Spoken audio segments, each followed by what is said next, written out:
আকস্মিকভাৱে হোৱা মৃত্যুৰ বাবে আমি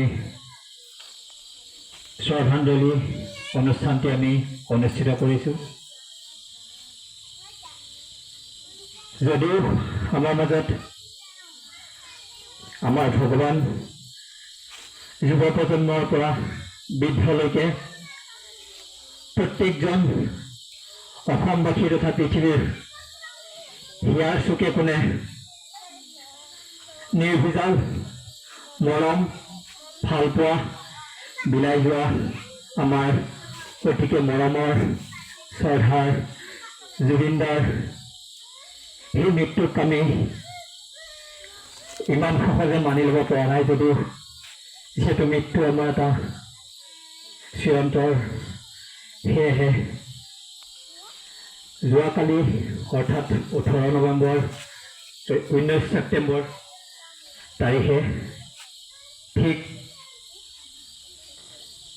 2:30 বজাত আমি যি ছ'চিয়েল মিডিয়াৰ মাধ্যমেৰে জুবিন দা যে আমাৰ মাজত নাই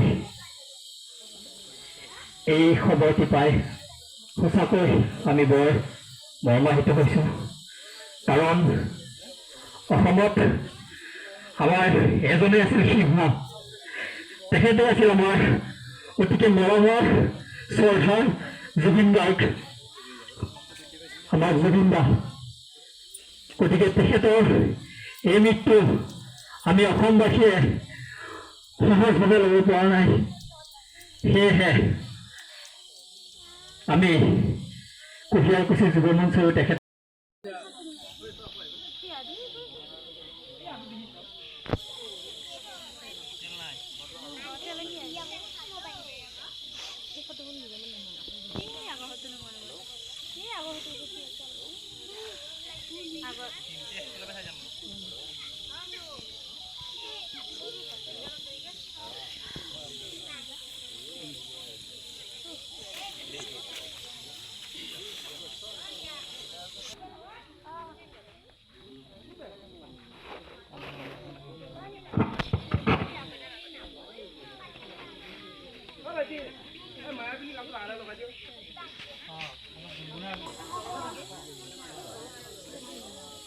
ফুলবিলাক অলপ এটা